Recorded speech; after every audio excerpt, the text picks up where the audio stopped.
At eto na nga, kailangan ko magluto ng biko para bukas. Kasi nga piyestang patay, November 1. Pero hindi ko alam kung kailan ito ma-upload, kung malilate upload ako. Pero yun nga, eto yung ni-request kaya nagpaluto ng 1 kilong biko. So dito tara, samahan niyo po ako. So kailangan ko lang ng 1 kilong malagkit. Hindi na ako nakabili ng dahon ng pandan. Wala na akong mabili kasi gabing-gabi na to. Kaya dali-dali ko na tong hinugasan at isasaing ko na lamang. So hinugasan ko lang to ng 2 beses. Pagkatapos niyan ay sasabawan ko na rin to ng tubig. Bali dito, tubig na lang din yung ipangsasabaw ko, ipanluluto ko sa aking malagkit. So kung gaano karami yung malagkit, ganun din karami yung tubig. So ganito ba kayo magsukat? Ayan, yung tinatansya nyo na lamang po ng daliri. Ito kasi talaga yung nakasanayan ko nung bata pa ako kung paano magsaing. So pagkatapos kong mahugasan, isasalang ko na to at lulutuin. Hanggang sa yung sakto lang. Ayoko naman siya na malata dahil ayoko sabi ko yung malata yung pagkakaluto ng ating malagkit. Then habang niluluto ko yung ating sinaing, dito ay nagsalang na ako o magluluto na rin ako ng latik. Ito yung ipang-iibabaw ko sa ating biko. So dito ang sukat ng aking unang piga ng niyog ay 1 cup lang para sa aking panglatik. So lulutuin ko lamang to sa katamtamang apoy hanggang sa magmantika at mag-golden brown yung ating latik. Ilang beses ko na rin tong binahagi sa inyo yung pagluluto ng biko, pero itong tuturo ko sa inyo ngayon ay way ng pagluluto ng aking ate. Ito yung nakita ko sa kanya kung paano siya magluto ng sinukmani. Then check ko na rin yung ating malagkit.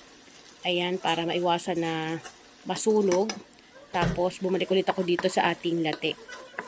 So eto, ganito yung way niya ng pagluluto ng sinukmani. Sinukmani kasi ang tawag nito sa Mindoro. Kaya nung nagluto siya, nakita ko kakaiba, kaya ituturo ko rin sa inyo. At alam ko, hindi lang ako ang nag-iisa kung paano magluto ng ganito. Meron din pong way na katulad ng aking ipapakita sa inyo. At dahil luto na tong ating malagkit, hindi naman siya yung totaling luto, para may pagka 80% para makunat-kunat yung ating biko mamaya. Then once na golden brown na yung ating latik, ayan, tinanggal ko na sa ating kalan para maiwasan na masunog. Tapos sasalain ko, ihiwalay ko yung kanyang pinakalangis para pwede rin natin yan magamit.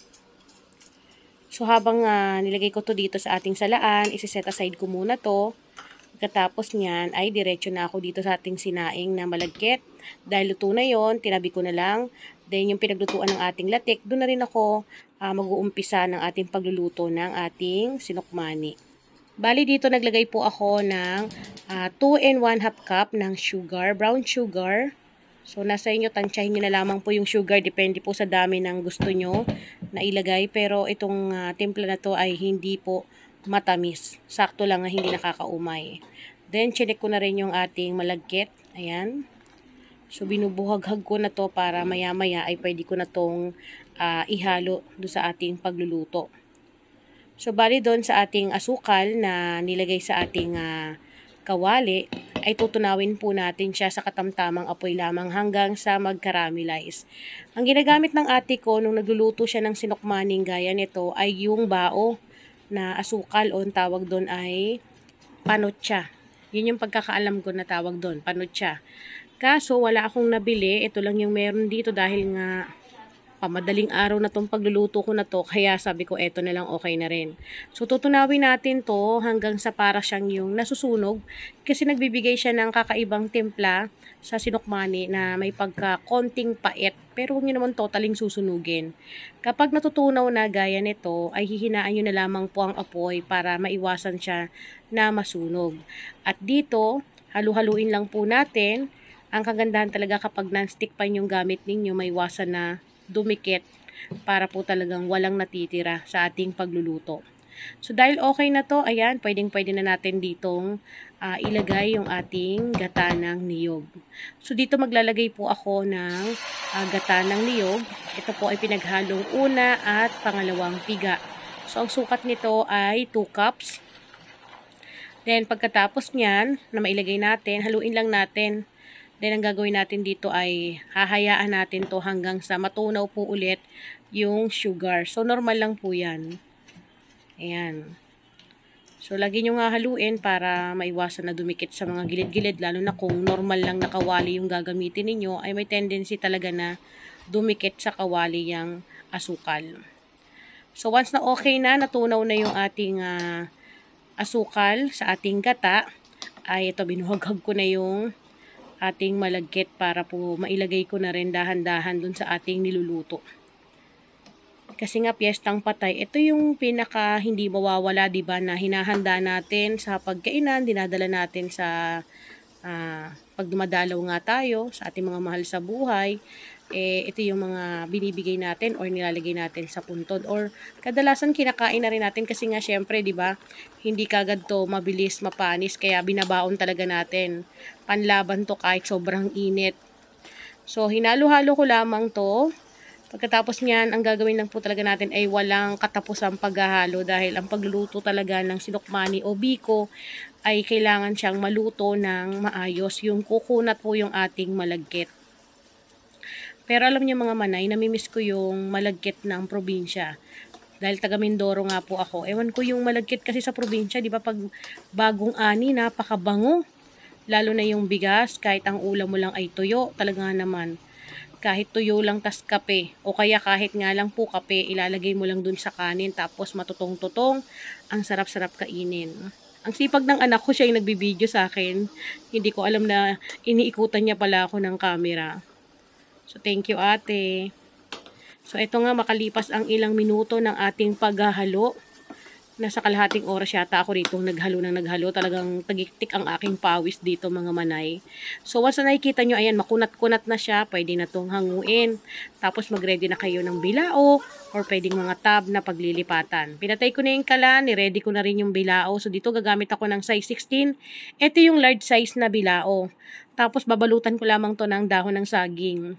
Isipin nyo, gabing-gabi talaga, kumuha pa kami ng dahon ng saging sa labas. Buti meron kaming puno ng saging, kaya hindi na rin kami bibili. Pagkatapos niyan, ay sinalin ko na rito itong ating biko. Nilahat ko na dahil, ayan o, ang kagandahan talaga kapag non-stick, buo mo talagang mailalagay, walang matitira. Yun nga lang, walang nagiging totong.